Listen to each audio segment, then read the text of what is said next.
Masih utuh, malah kalau misalnya kelamaan di rumah saya mau saya buang aja deh. Soalnya apa, menu-menuhin ya kan.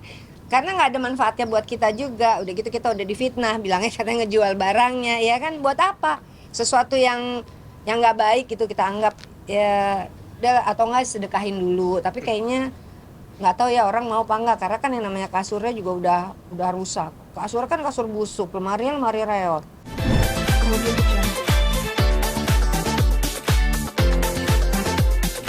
Dia udah nggak bayar 4 atau 5 bulan ya. Nah udah gitu harus dihuni sama penghuni yang baru. Jadi harus keluar, barang-barangnya diamankan, ditaruh di gudang, bukan dijual. Yang seperti dia bilang kulkas, kulkas tuh kulkas sepinggang, terusnya AC itu Raffi. Yang dibilang TV nggak ada ya. Nah terusnya sama barang-barang perintilan lainnya. Nah sempat kemarin saya posting juga di medsos saya bahwa barang-barangnya dia masih utuh gitu loh. Justru diamankan sama Raffi. Ya kan, terusnya tanggapannya gimana Pak? Iya, itulah. Makanya dalam istilah hukum tuh disebut cum adsun testimoniarum quid opus est verbis. Jadi jika sudah ada bukti dari fakta, apa gunanya lagi kata-kata? Kalau kami sih selalu menyampaikan kepada klien, kepada Bu Firda, kita tidak perlu melawan narasi kata-katanya dengan kata-kata juga. Tapi kita cukup buktikan. Walaupun beban pembuktian adalah kepada mereka yang mendalilkan. Tapi apabila memang mereka atau Vina dan kawan-kawan gitu ya, dia mendalilkan bahwa saudara Raffi itu menjual barang, ya faktanya tidak. Kita ada buktinya, ada foto, ada video seperti itu. Jadi selalu dari awal sampai detik ini kita bantah narasi negatifnya saudari Vina itu dengan sebuah bukti. Maka hari ini alhamdulillah kita juga sudah mensabit banyak sekali bukti, banyak sekali dokumen yang sebentar lagi dipastikan Vina Luciana juga akan dipanggil beserta suami sirinya, yaitu saudara IS ya, ke Polda Metro Jaya. Berarti sampai sekarang barangnya itu masih Sih, masih utuh semuanya ya. masih utuh, malah kalau misalnya kelamaan di rumah saya mau saya buang aja deh. Soalnya apa, menu-menuhin ya kan. Karena nggak ada manfaatnya buat kita juga. Udah gitu kita udah difitnah, bilangnya katanya ngejual barangnya, ya kan. Buat apa? Sesuatu yang nggak baik itu kita anggap ya udah, atau nggak sedekahin dulu. Tapi kayaknya nggak tahu ya orang mau apa enggak, karena kan yang namanya kasurnya juga udah rusak. Kasur kan kasur busuk, lemari reot.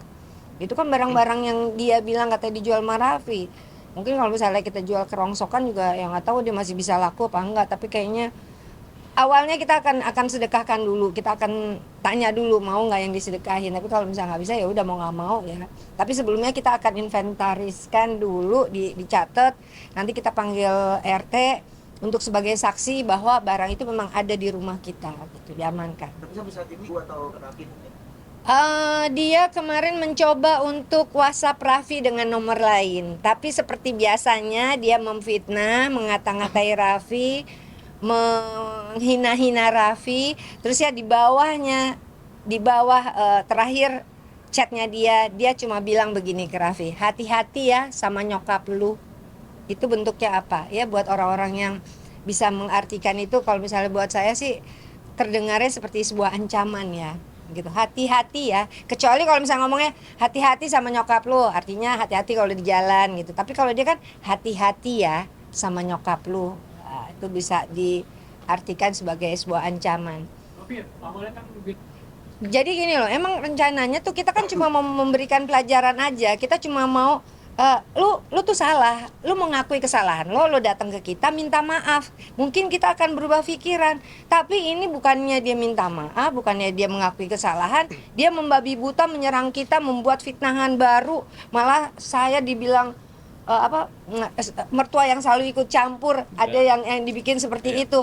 Padahal saya ketemu sama dia, ngurusin dia, pekerjaannya dia, saya tahu juga enggak, saya nggak pernah negur dia, nggak pernah pengen tahu deh urusan anak-anak. Saya sendiri sibuk, anak 5 udah dewasa semuanya, ya kan, sibuk di lokasi syuting, stripping, ngapain juga saya ngurusin anak-anak yang dibilang ikut campur. Tapi ketika anak saya mengalami hal yang tidak baik atau dizolimi sama orang lain, pasti saya sebagai ibu akan turun tangan. Saya nggak pernah ikut campur karena bukan sifat saya suka ikut campur.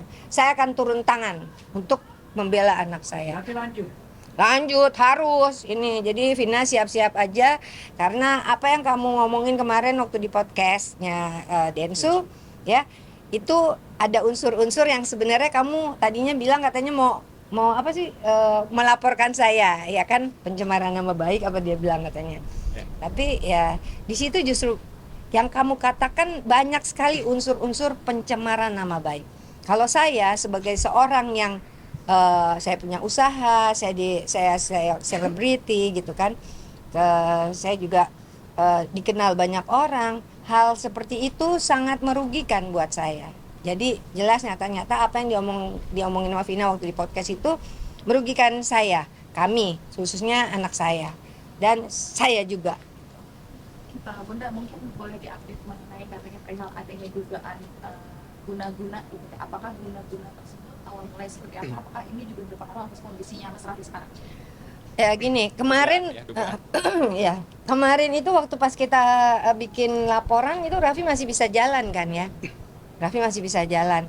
Tapi dengan kondisi Raffi seminggu ini yang kalau misalnya jalan tuh pakai kursi roda, terusnya kakinya sakit.